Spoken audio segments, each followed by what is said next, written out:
Yo creo en Dios, pero no me siento identificado con la institución iglesia. No es raro que el Estado sea la encarnación del mal. ¿Y el Papa Francisco ahí cómo juega? Me parece un personaje de lo peor y de lo más nefasto. Ah, bueno, arrancamos suave. Nosotros somos los que creemos que es con educación, con salud, los que creemos que con más igualdad, solo así vamos a poder tener más libertad. Elijo creer, una gota de esperanza en un mar de incertidumbre.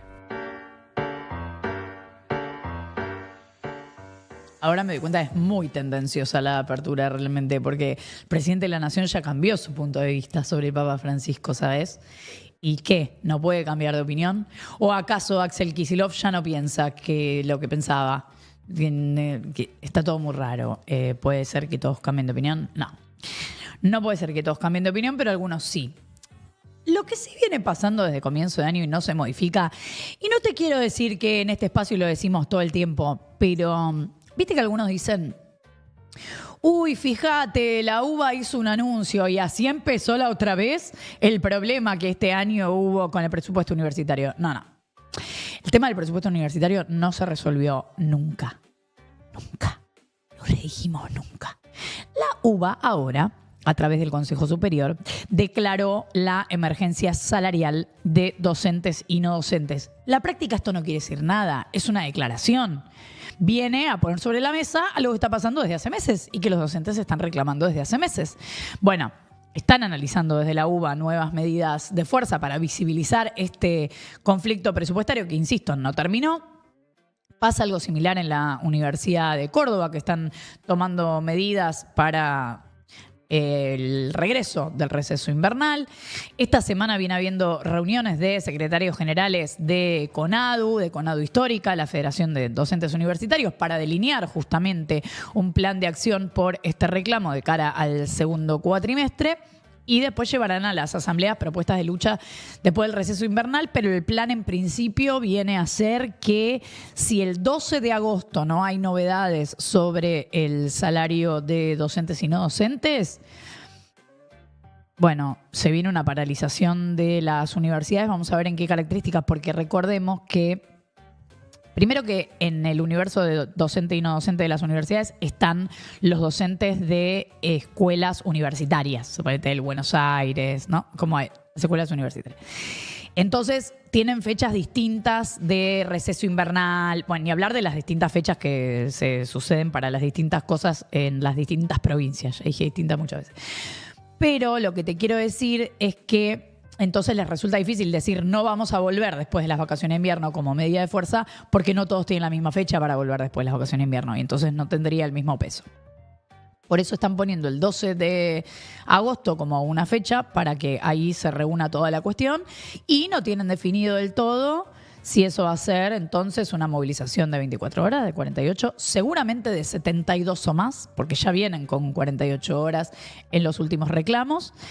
Y está brava la cosa. ¿Por qué? Porque docentes y no docentes vienen reclamando una actualización de haberes que quedaron más de un 40% detrás de la inflación. En realidad algunos hablan de 50%, porque ¿qué pasa? Vos me dirás, ¿qué? ¿No tuvieron paritaria los docentes y no docentes nacionales?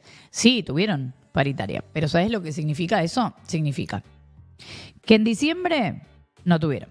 Porque diciembre, cambio de gobierno, toda la cosa. Y diciembre 25% de inflación, acordate. Bueno. Después, en los meses siguientes, por ahí no todos los meses, pero se estaban reuniendo en la paritaria, entonces ponele, te voy a inventar, pero entonces los docentes decían, bueno, todos nosotros consideramos que si juntás esta inflación y la otra inflación, tenemos que tener una actualización este mes del 18%. Y entonces el gobierno los escuchaba, les decía, bueno, vas a tener una actualización del 4%. Y listo. Y no había acuerdo, pero se resolvía unilateralmente por decisión del gobierno. Así fueron todos los encuentros paritarios desde que empezó el año con este gobierno.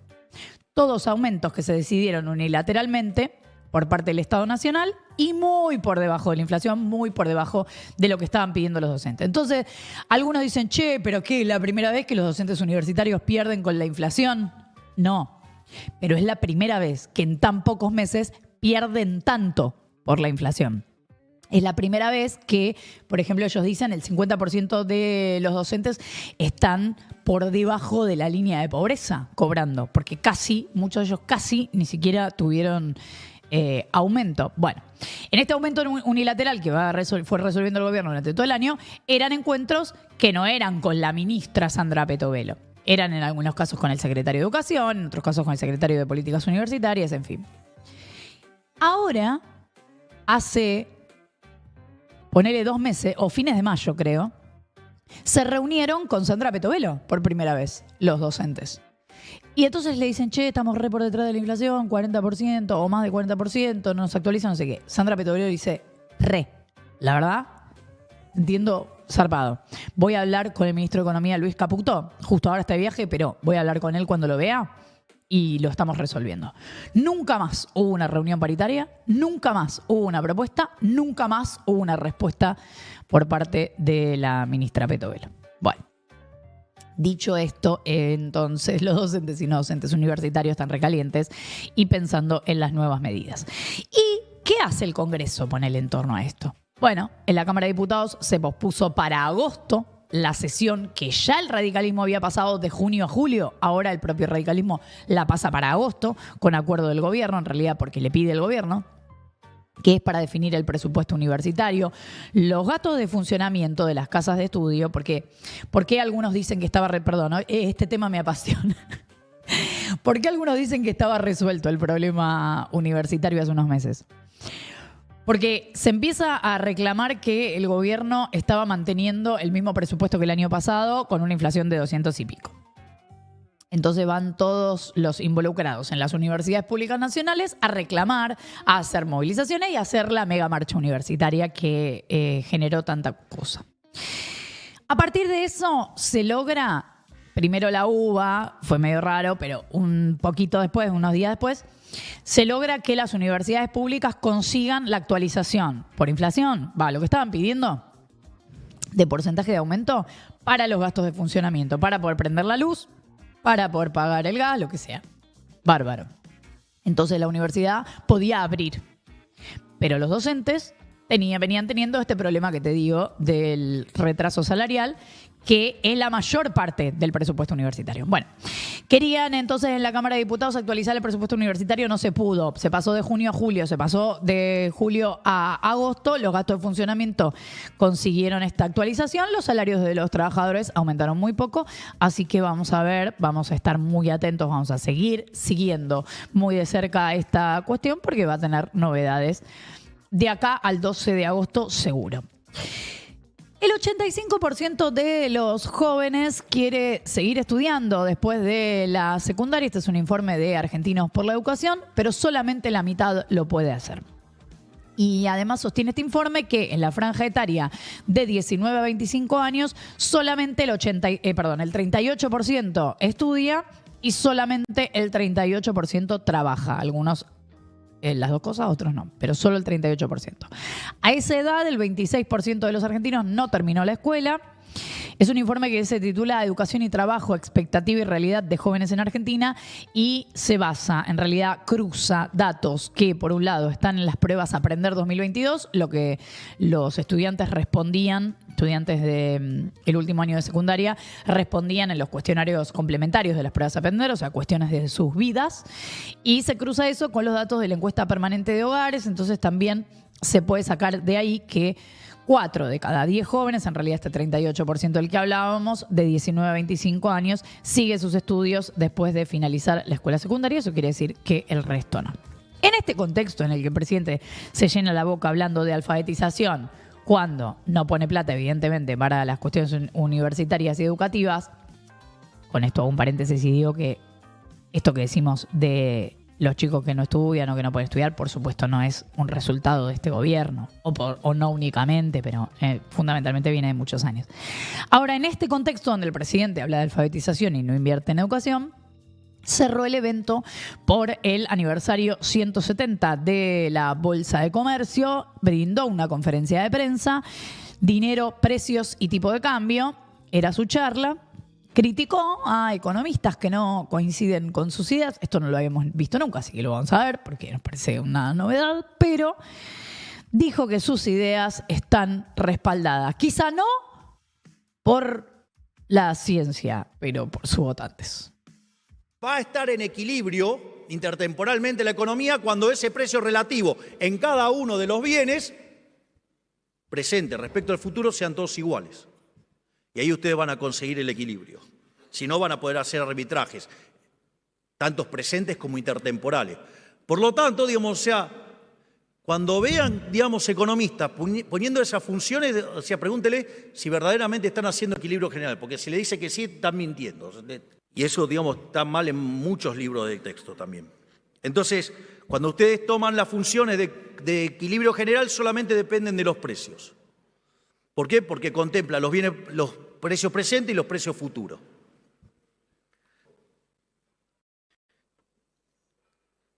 Digo, no estoy aspirando a ser Roberto Carlos entre mis pares, pero bueno, tengo más de 15 millones de argentinos que me acompañaron. Así que ustedes me chupan un huevo, medio que le dijo. Ojo, porque esto que dice, que decía al principio sobre el tipo de cambio, sobre la devaluación, se parece, tiene que ver con lo que mostrábamos ayer, que había dicho en un tuit respondiendo a en qué condiciones podría levantarse el cepo. Y son condiciones nuevas que pone el gobierno ahora, que es, bueno, vamos a poder levantar el cepo cuando eso que devalúan de todos los meses, ese 2% de la devaluación de cada mes, mejor dicho, de la intención de achicar la brecha entre el dólar oficial y el dólar paralelo, sea el número parecido al de la inflación. O sea, que se devalúe 2% la moneda a la vez que haya un 2% de inflación, ponele. Pero ¿eso cuándo va a ser? Bueno, el presidente dice que hasta que eso no pase, entre otras cosas, pero imagínate cuando eso pase, no sé. Bueno, que cuando eso pase ahí se va a poder levantar el cepo. Me da la sensación de que el dólar está subiendo, el ilegal, un poco porque no les copa mucho a los mercados esta idea de todo lo que falta para levantar el cepo. También criticó el presidente en la Bolsa de Comercio a los que creen que la inflación surge de la puja distributiva, pero de alguna manera reivindica al exsecretario de Comercio, Guillermo Moreno. A ver. Lo otro que hay que decir es que el modelo de puja distributiva es, digamos, si todo lo que dije antes los economistas es de brutos, bueno, esto es muchísimo más bruto. Es decir, hablar de la puja distributiva es casi como la exaltación suprema de ser un bruto. Porque decir que el precio es un markup sobre los costos implica que no se enteraron que apareció un hombre en 1871 llamado Menger y creó la teoría subjetiva del valor. Es decir, ustedes estarían ahí determinando los precios por los costos. Al menos Guillermo Moreno cuando lo dice, por lo menos lo dice en la cara. No tiene pretensión de mostrarse como un iluminado. Lo complicado es gente que se puede hacer, digamos, o sea, denominar razonable como economista en términos de teoría de valor y después utiliza, digamos, los costos para determinar los precios. Yo entiendo bien la ponderación que le hizo Moreno. Bueno, se suma a la idea de que hay una conspiración contra este gobierno.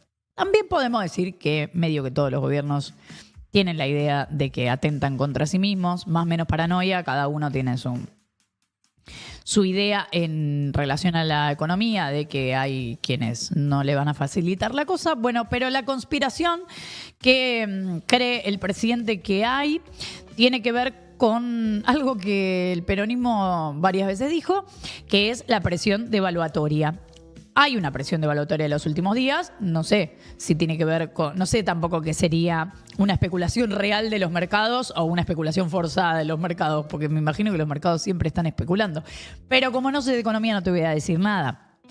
Pero ¿cuál es la fantasía del presidente o lo que sabe el presidente o ni idea? Dice que es un golpe de mercado impulsado por el exministro de Economía, Sergio Massa, a través del Banco Macro, porque su titular, Brito, es amigo de Sergio Massa, o la familia Brito en realidad. Entonces, esto ya viene circulando desde hace unos días y Milei lo dice así. Este tema, que parecía una abstracción, hace unos días ustedes vieron lo que podía causar Pero dada la fuerte posición que nosotros tenemos en las cuentas del Banco Central y nuestra posición de caja en el Banco Nación, pudimos derrotar a ese banco con intenciones golpistas.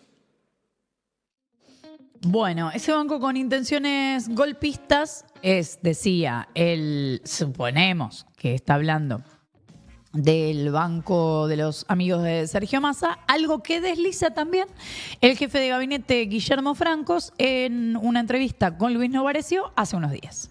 El Club del Helicóptero, algún chismoso me cuenta que hay un ex candidato a presidente que está trabajando mucho para generar una sensación de... Que hace el mantenimiento del helicóptero, digamos. ¿Hay algún ex candidato que hace el mantenimiento del helicóptero? Yo creo que sí, yo creo que hay. Sí, creo que hay. Más que creo, sabemos que hay. ¿Sergio Massa hace esto? Bueno, yo creo que hay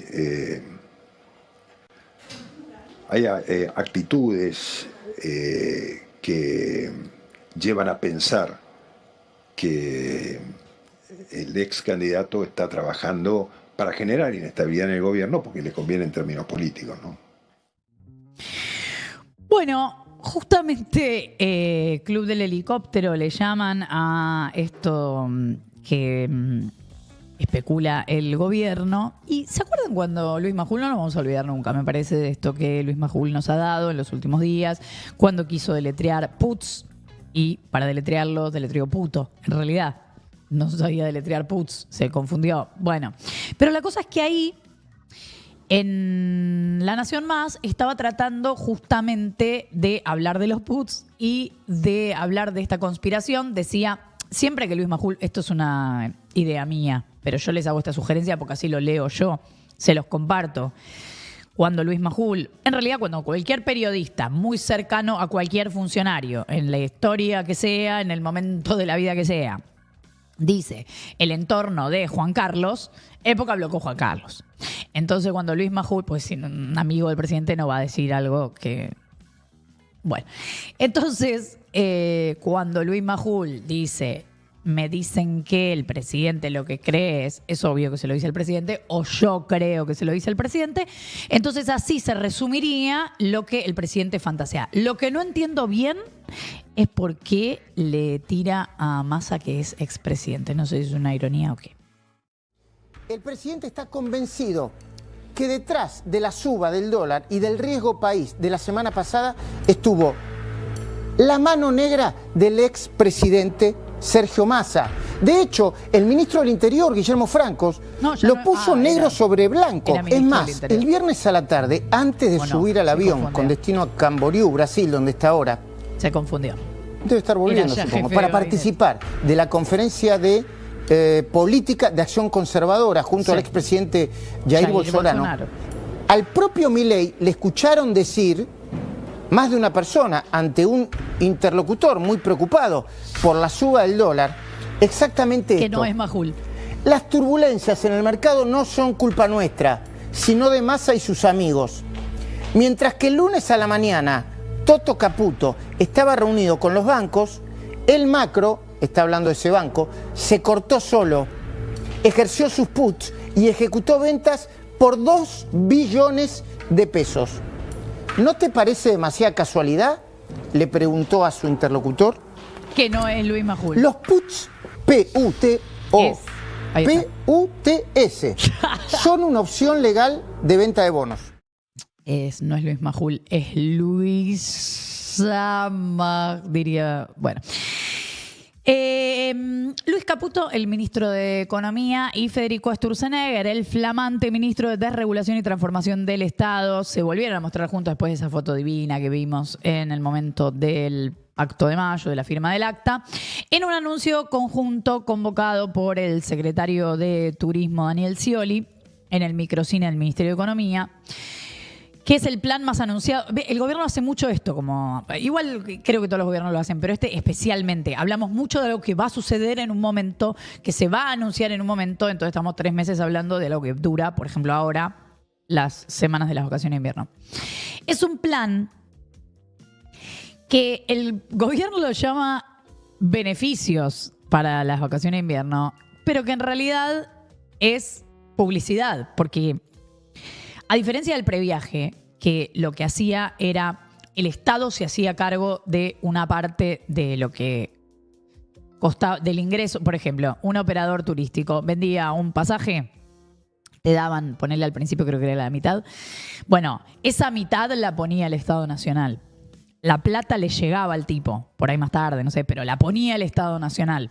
Alguien la ponía. No es que salía más barato el pasaje, pero a vos que lo comprabas te salía la mitad, pues la mitad te la pagaba el Estado Nacional. Lo que decía Lamens en su momento, el ministro de Turismo, era que con impuestos eso se recuperaba casi todo, se le volvía al Estado Nacional y que entonces era una forma de activar y que se mueva la cosa, que no era un gran gasto para el Estado Nacional. Bueno. Dicho esto no tiene nada que ver porque ninguno de los beneficios implican una erogación del Estado Nacional. Van los operadores turísticos, le dicen al Estado Nacional, bueno, yo estoy dispuesto a hacer un 2x1. Yo estoy dispuesto a un descuento del 20%, dicen los operadores turísticos. Entonces el gobierno le dice, buenísimo, vení que te voy a poner esta listita. Entonces vos vas a una página web y ves cuáles son los operadores turísticos que te otorgan beneficios. Pero el gobierno ¿qué hace? Nada, solamente difunde que son estos tipos. No pone un peso, no hace nada, solamente los difunde. Bueno, se llama beneficios vacaciones de invierno. Insisto, no implica ningún subsidio, solamente la promoción de los descuentos que ya estos tipos están dispuestos a poner. Pero en este anuncio estuvieron presentes el jefe de gabinete, Caputo, Sturzenegger, Scioli, y el jefe de gabinete, lo más gracioso, porque le parece bárbaro, Daniel Scioli. No, le acabo de cambiar el programa, Daniel. Me parece bárbaro. ¿Qué te manda? No, porque es tan intenso Daniel Scioli que miren todo lo que consiguió. Digamos, vienen los ministros, los dos ministros más importantes del gabinete que están resolviendo los temas de la economía y Daniel los trajo aquí para hablar de el programa de turismo que quiere impulsar para estas vacaciones de invierno. Me parece muy bien. Estamos todos acompañándolos. Pero si yo dejo que hable de Daniel primero, no me puedo ir hasta dentro de media hora y tengo cosas que me están esperando en la oficina, así que yo lo voy a dejar en manos de los dos ministros y me voy a retirar. ¡Cuac! Lo rebardeó a Scioli, pero bueno, en definitiva lo hizo entrar él, ¿no? Es como de su gente y todo bien, es buena onda. Supongo que Daniel no estará enojado por esto.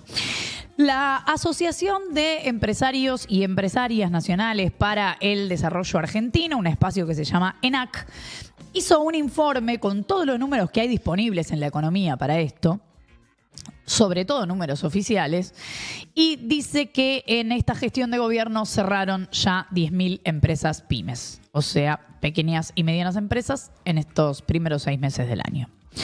Lo dice en este informe donde cruza qué datos oficiales. Bueno, los datos sobre recesión, los despidos en el sector privado que informa la Secretaría de Trabajo, o sea, los registrados que informa la Secretaría de Trabajo. Imagínate la gente no registrada que se quedó sin laburo, pero en lo que figura ahora son 69.000. Este año hasta marzo, falta abril, mayo, junio.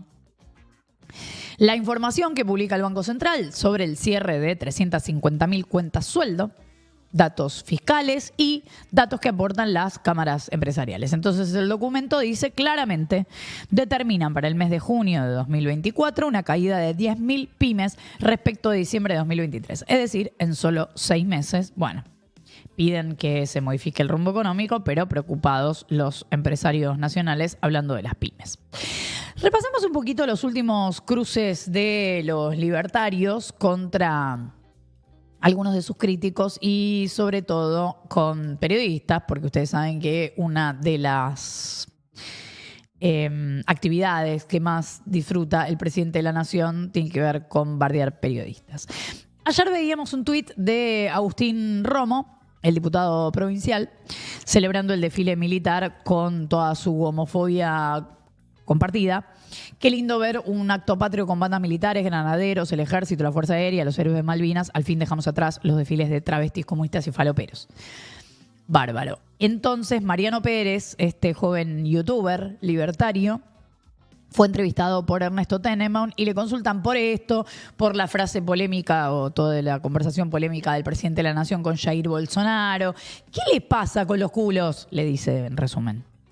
Si alguien te da una medalla donde la gran virtud que se atribuye, en el caso de Bolsonaro, es que se le para siempre cuando va a la cama y que nunca va a ser comido por otro hombre, y vos te reís, en lugar de poner distancia, lo subís a las redes, estás agrediendo a una comunidad que tiene derecho a hacer de su sexo lo que quiera, porque vivimos en un país libre y somos liberales. Si vos el día del desfile militar, un hombre del entorno de Milei se la agarra con las mujeres trans, que no tienen nada que ver con la discusión, y todo el mundo lo festeja, porque la red ese era el tono que se festeja, estás agrediendo a una comunidad. Entonces, me interesaría saber por qué. ¿Qué les pasa con los gays que todo el tiempo los están agrediendo? No tenemos ningún tipo de problema, o sea, no creo tampoco que sea todo el tiempo estar agrediendo, no creo que se agreda puntualmente a alguien en particular con un tuit o con alguna cosa. Un Yo colectivo creo que te dijo. se hace un poco una exageración de un montón de cuestiones que yo creo que no son tan graves respecto de tweets o comentarios a nivel personal, y se las quieren endilgar a un gobierno que claramente no ha mostrado eso desde la función o desde el propio discurso del gobierno. O sea,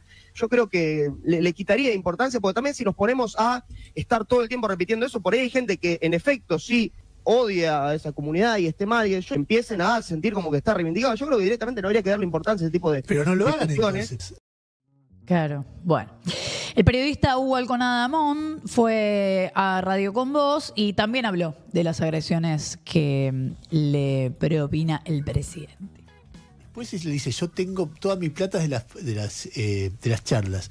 Cuando vos ves la declaración jurada, eso no aparece declarado. Y entonces, ¿cómo es la historia? Ese es un inmenso signo de pregunta que Javier Milei jamás explicó, y yo he intentado hablar con él desde febrero de 2023, es decir, que llevo un año casi y medio pidiendo una reunión con él para hacerle determinadas preguntas y no me acepta la reunión. Cuando son reuniones muy fáciles de conseguir para otros colegas. Imagínate lo que he intentado. Por sus propias declaraciones, él cuenta que él corría la coneja, porque él llega a decir en un momento que él se había puesto gordo. Pues solo comía pizza para que su perro pudiera comer todo lo que... Correcto. Entonces, estaba tan gordo porque tenía que elegir entre darle de comer a su perro Conan o comer él. Y que entonces él compraba pizza muchísimo para poderle dar buena alimentación a su perro. Entonces, como mínimo, hasta 2017, que cuando muere el perro, él corría la coneja. Y de repente pasa como vos decís a esto. Y él dice que él empieza a cobrarle a los empresarios que le piden reuniones $5.000, $10.000, y llega a decir que llegó a cobrar $50.000. Por una reunión. Por reuniones que incluso se mezclaba esta zona vidriosa. Yo esto lo publiqué el año pasado. ¿Negro? Ahí es donde él me insulta, me trata de sorete. Y deriva en una investigación penal que todavía está en curso, que es en definitiva él como candidato presidencial y donde trazas la línea roja entre sos candidato y sos consultor. Porque si sos candidato y hay empresarios y sectores que quieren tener reuniones con vos y vos le cobrás $50.000, le estás cobrando $50.000. A alguien que puede tener intereses cuando vos seas presidente. Correcto. Y cuando decís cómo te pasaste a vivir en este otro lugar, también te cruje, porque no tenés forma de explicarlo. Cuando yo le he pedido reuniones para preguntarle esto, nunca me aceptó una reunión y me bloqueó en Twitter. Una más de Tenenbaum porque viene muy indignado con este gobierno y habla de los insultos, de las agresiones del presidente de la Nación. Tiene un problema serio con las mujeres, no es una pavada. Por eso cierra el Ministerio de las Mujeres, por eso cierra el programa Acompañar, por eso cierra el Salón de las Mujeres y pone próceres donde no hay una sola mujer. Hay algo de odio ahí a las mujeres que no se entiende. Te van a decir, bueno, pero nadie tuvo tantas mujeres en el gobierno. Bueno, habrá con un grupo de mujeres con el que tiene problema, las que le dicen que no, y después promueve a las que le dicen que sí a lugares insólitos. Por ejemplo, Petovelo, por ejemplo, Karina Milei. Milei le molesta mucho la crítica. Es un tipo que tiene un problema muy serio con la crítica. Un presidente es criticado, lo lamento, son las reglas del juego, se pone nervioso, agrede, irrita. Milei utiliza anónimos, utiliza el aparato de propaganda del Estado para escrachar disidentes. Eso es Milei. Él podrá patalear, enojarse, pero es eso, un tipo con problemas con las mujeres, un tipo con problemas con la crítica, un tipo que utiliza el aparato del Estado para ensuciar gente honesta. Respecto del tema pauta y los medios, todos nosotros somos contratados por medios de comunicación. Los medios de comunicación se financian con pauta estatal, con pauta privada, alguna corresponderá, otra no corresponderá, salvo que haya algo muy escandaloso, como lo que haya hecho un medio durante la dictadura, como etcétera. No es un tema de los periodistas. Nosotros arreglamos un salario y de ese salario cobramos algo y vivimos de eso. Clarísimo, tiene toda la razón y también me gustaría agregar que no hay en eso una diferencia respecto de trabajar en un medio estatal y en un medio privado. Es solamente una prejuicio, básicamente, de que el que trabaja en un medio estatal, a menos que trabajando en un medio estatal, te condicionen lo que vos vayas a decir. Pero eso tiene que ver con tu trabajo, no tiene que ver con ninguna otra cosa, y además eso podría pasarte también en el ámbito privado. Bueno, otra cuestión de la bronca de Milei tiene que ver con las tensiones que venimos contando con su vicepresidenta, con Victoria Villarruel. Habíamos escuchado a Majul contar que le dicen bicha cruel. Otra vez, le contaron que alguien le dice, bueno, ya sabemos probablemente quién se lo contó. Pero el colega Manu Jove revela otra anécdota sobre esta cuestión entre teleones en la Casa Rosada.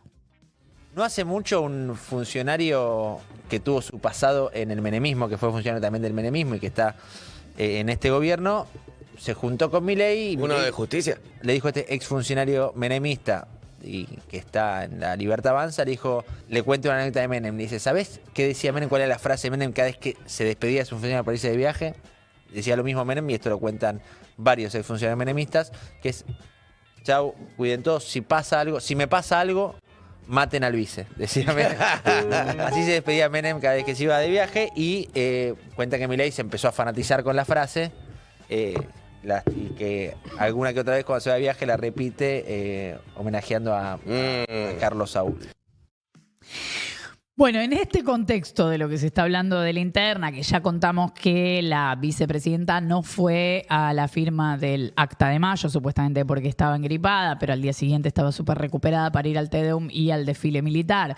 Y que además se mencionaba que había habido una tensión cuando ella llegó tarde, un evento de la Policía Federal, y la foto que difundió la presidencia, en lugar de ser la foto cuando ella ya estaba en el escenario, era una foto entrando, como diciendo llegó tarde.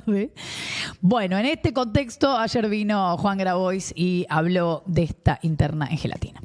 También es obvio que, para mí, Milei tiene más ganas de ser expresidente que presidente. Claro.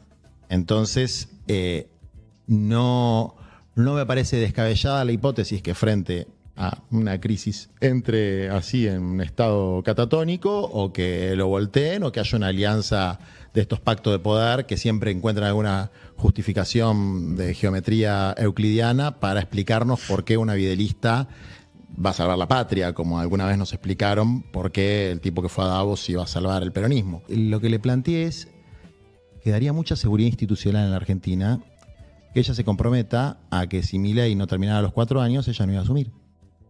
Y se lo repito acá en gelatina, Vicky, Victoria, doña Victoria Villarruel, ¿se podría usted comprometer a que si el gobierno de Javier Milei, por algún motivo, el que fuera, no completa los 4 años, usted renuncia a asumir la presidencia? Porque eso daría mucha tranquilidad a todos los que creen o creemos subjetivamente de que usted está conspirando con Macri y otros para hacerle una camita. Y sería muy bueno para el país. Y usted, que es una patriota así de esas fervientes, nos haría un favor. Muchas gracias, Vicky. Yo, que nadie me preguntó, les quería decir que no creo que el presidente, por la razón que sea, como dice Juan Grabois, no termine su mandato. Pero bueno, habrá que ver. Ahora, en esa, no sé cómo dijo, pero en ese vínculo entre Villarruel y Macri, les quería decir, ya que mencionó a Macri, que el enojo que tiene Mauricio Macri con, no sé si el presidente de la Nación, pero con quienes lo invitaron a la firma del Acta de Mayo y lo dejaron ahí al costado. Y con razón, me parece, porque la verdad que le insistieron mucho para que vaya y lo ningunearon bastante. Ayer a la mañana pasó algo muy gracioso. La verdad que no sé si es algo más que gracioso. Resulta que se reunió el Consejo de la Magistratura, me salió medio cordero, de la magistratura, mientras votaba en un momento para ver si le aplicaban o no una sanción a un juez, Miguel Ángel Guerrero, titular del Juzgado Federal de El Dorado Misiones, del 30% de su sueldo por única vez, porque parece que lo denunciaron porque maltrató al tribunal, tuvo distintas, a personal del tribunal, tuvo distintas inconductas, y entonces, bueno, estaban viendo si lo sancionaban. Cada uno tenía que votar, estaban en un Zoom, una especie de Zoom, y todos los miembros del Consejo votaban de a uno. Entonces se prendía el micrófono, votaba y a favor, en contra, listo. Entonces le llega el momento de votar al senador del PRO, Luis Juez, abre el micrófono y dice que va a votar a favor, y después se da una situación que me imagino yo que refiere a esto de como que hay que sancionar a un juez y le van a sacar unos mangos cuando lo sancionen. Por lo menos esto es lo que dice el juez que pasó. Pero el coso le queda prendido el micrófono y entonces dice una frase muy graciosa, y lo que quiero que vean, por favor, son las caras de todos los otros y cómo empiezan a comentar lo que acaba de suceder. Doctor Galderici. Afirmativo. Doctor González. Doctor Juez. Afirmativo. Doctor Lugones. Está doctor Piedecasas. Doctora Pilati. Es para que esté al tanto. Afirmativo. Excelente, pero una moneda le vamos a sacar. Doctor Juez tiene el micrófono abierto. Se empieza a cagar de risa. Mariano Recalde le cuenta a Héctor Recalde lo que pasó. Héctor Recalde se caga de risa. Doctor Mariano Recalde. No, realmente muy gracioso. Me parece que no pasó nada, pero fue muy gracioso. El Gobierno Nacional presentó ayer en la Casa Rosada algo que se propone Patricia Bullrich desde hace mucho tiempo, que tiene sus polémicas, pero viste que evidentemente no hay nada en torno a... No es específicamente sobre eso, sino en general, pero todo lo que tenga que ver con la causa AMIA. Se están por cumplir en una semana 30 años del atentado, con una impunidad, me atrevería a decir, pocas veces vista en la Argentina, en el sentido de todo lo que se resume ahí, de todos los muertos sin justicia.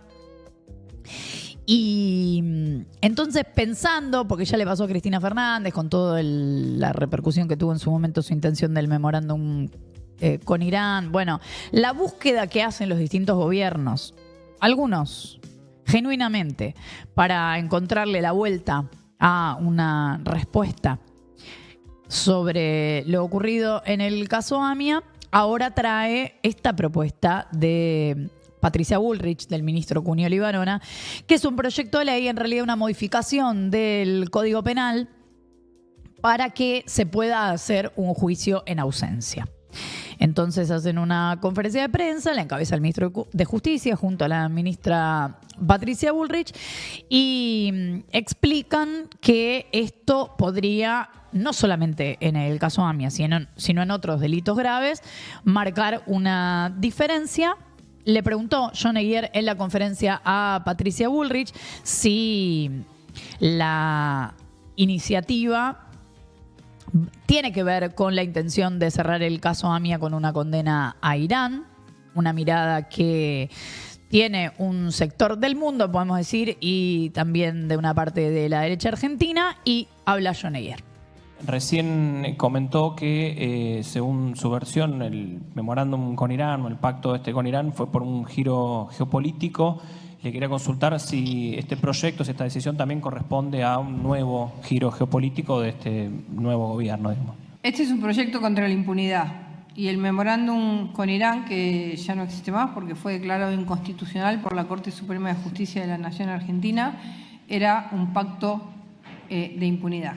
Así que no es un cambio geopolítico, es una decisión de un gobierno que avaló o quiso avalar la impunidad, no le salió bien, y de un gobierno que va a trabajar para que en la Argentina no haya más impunidad.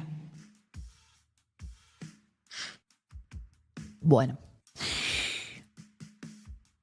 El papá de Loan, el nene de 5 años que hace casi un mes está desaparecido en Corrientes, vino ayer a Buenos Aires y pidió ser recibido por el presidente Javier Milei después de que, cuando la ministra de Seguridad Patricia Bullrich visitó Corrientes, no lo saludó. Entonces José Peña, en un programa, en realidad estuvo ayer, dio varias entrevistas, habló en conferencia y dijo, sí, la verdad que nos gustaría que el presidente nos reciba.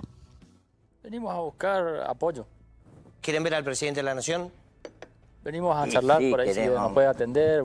5 minutos, 10, aunque sea, que nos atienda, que nos diga, que nos, bueno, que nos ayude. Que nos ayude. ¿Qué le pedirías al presidente Javier Milei, teniéndolo enfrente, ¿qué es lo que vos le pedirías? Y no, le pediríamos una ayudita, algo que, bueno, que se nos apoyen, que esté frente nuestro, va a dar un apoyo grande. Queremos encontrarle a Loan, todo el objetivo es encontrarle a mi hijo, ¿viste? Y saber algo de él, porque hasta hoy no sabemos nada de él. Parece importante concentrarnos en los papelones que hizo sobre todo el gobierno de Corrientes en torno a este asunto, pero me atrevería a decir que también el gobierno nacional. El gobierno dijo ya que el presidente de la Nación no va a recibir a la familia de Loan porque le parece que eso es interferir en la justicia. Pero evidentemente considera que no sería interferir en la justicia que Patricia Bullrich sí lo reciba, porque ella anunció hace un rato que los va a recibir. Creo que ya los recibió o los estaba por recibir ahora, porque era 11, 12 que los iba a recibir. O sea, eso que no hizo cuando fue a Corrientes, eso que no va a hacer el presidente de la Nación, ahora sí Patricia Bullrich considera que sí y anunció que va a ser quien los reciba. Ahí está, mañana a partir de las 11 estará recibiendo al papá y a la familia de Loan en el Ministerio de Seguridad. Da la dirección, como diciendo si quieren venir los medios. Bueno, bárbaro. Pero la cosa es que el gobernador de Corrientes, ¿por qué digo que fue un papelón el accionar del gobierno provincial? El gobernador de Corrientes, Gustavo Valdés, trató de justificar ahora en las últimas horas un tuit que generó mucha polémica, que ya lleva varios días, y lo que me llama la atención es que con la cantidad de medios que están cubriendo el caso todos los días, no está esto sobre la mesa, que era este tuit del 29 de junio que decía: se ha dado un gran paso en la resolución del caso Loan. ¿A qué se refería ese tuit? Se refería a la declaración de Laudelina Peña, la tía del nene, que había declarado en la madrugada de ese día que el nene había muerto en un siniestro vial vinculado a la familia. La versión de la tía parece haber quedado completamente descartada. Ahora se está hablando, de hecho la tía está presa, se está hablando de por qué, qué impulsó o quiénes impulsaron, porque incluso se habla de algunos legisladores, funcionarios, que intervinieron en esta declaración de la tía, o sea, para que la tía declare esto. Bueno, pero corramos eso del lugar.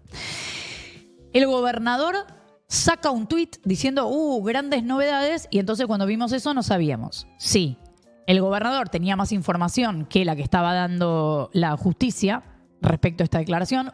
Esta declaración entonces fue importante, se da un giro en la causa. O si el gobernador estaba tratando de cambiar la perspectiva mediática, no sabemos. Lo que quiero decir es que por torpeza o por intervención, que por supuesto sería mucho peor, el gobernador Valdés se zarpó, se viene zarpando en interferir en este caso. Y entrevistado y consultado sobre esto, la explicación que da el gobernador es todavía peor. ¿Hizo mucho ruido aquel tuit suyo?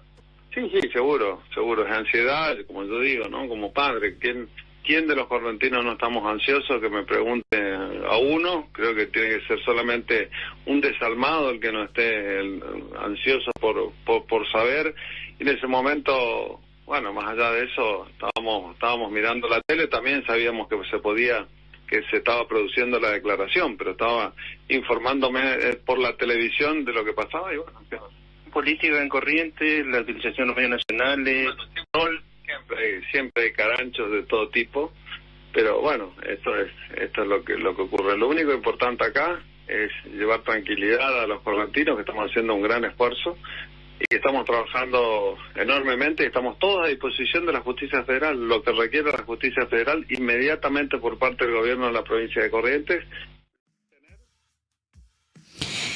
El Congreso le dio media sanción al proyecto que penaliza, en realidad aumenta las penas de lo que se llama o genera una figura específica para lo que llaman, digo lo que llaman porque es muy fuerte verlo así escrito, la venta de niños. Y se había generado una controversia porque se escucharon declaraciones del presidente de la comisión vinculada a este tema, Juan Carlos Pagotto, que dijo que puede haber excepciones que se contemplen en los casos de ventas de niños. Así, textual como te lo digo. Hace una salvedad en el proyecto. Se exime o tienen una excusa absolutoria los padres siempre y cuando eso no constituya una actividad habitual. Porque nos encontramos con un problema que es el análisis de la realidad. Hay familias enteras que tienen 8 o 9 hijos, alguna vez han dado, como se dice, a algún chico, y si nosotros lo sancionamos, dejamos todo el resto de la familia sin protección. Esto es una de las realidades que tenemos y que, lógicamente, toda excepción a la norma penal es odiosa, pero que lamentablemente tenemos que tener en cuenta. El proyecto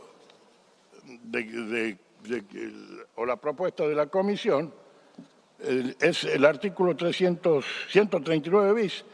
Se impondrá presión de 4 a 10 años al que reciba y a quien entregue a un menor de edad mediando precio, promesa de retribución o cualquier tipo de contraprestación si no resultare un delito más severamente penado.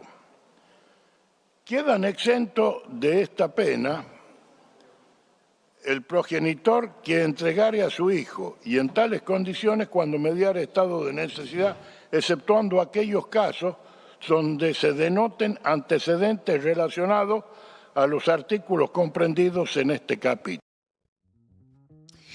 Esto me parece que era volver a 1816. Creo que era esta la intención. Mañana se cumple un mes de la represión en los alrededores del Congreso durante el tratamiento de la ley bases, específicamente en el tratamiento en el Senado. Organizaciones están reclamando la liberación de las 4 personas que quedan detenidas y que se cierren las 33 causas, porque te acordás que habían detenido a 33.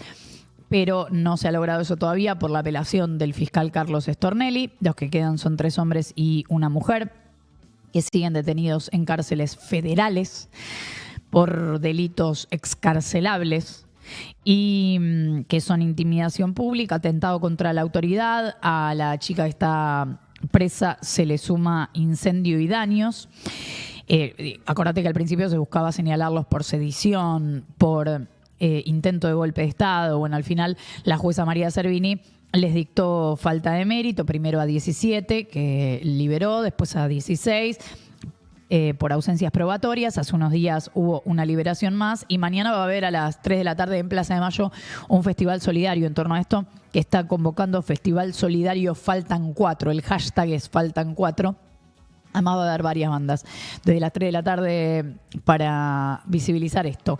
En este contexto, la Comisión de Derechos Humanos llamó al Estado argentino a una audiencia para hoy, con foco en la situación de la protesta social y de la libertad de expresión en el país, en respuesta a un pedido que hace el CELS, el Centro de Estudios Legales y Sociales, la Federación Argentina de Trabajadores de Prensa, el Sindicato de Docentes Universitarios CONADU, otras organizaciones, derechos humanos, organizaciones gremiales. Y lo que advierten en la presentación que hacen es que hay una obstaculización, amenazas, ataques, criminalización de la protesta y hacen especial énfasis en la represión que hubo cada vez que el Congreso debatió la ley bases. Así que vamos a ver, yo directamente te digo que no creo ni que el Estado se presente hoy a esta audiencia, pero lo que quiero decir es que está puesta la mirada internacional incluso en toda esta cuestión. Antes de cerrar, no quiero dejar de lado en esta ola polar que por lo menos va a durar hasta el fin de semana, que nos tiene congelados en todo el país, que hoy a primera mañana teníamos en la ciudad de Buenos Aires la misma temperatura que en la Patagonia. Le mando un beso a mi hermana que vive en Bariloche, está viniendo hoy y dice, uy, qué bueno, voy a Buenos Aires, no voy a tener tanto frío. Bueno, ahí está, congelada.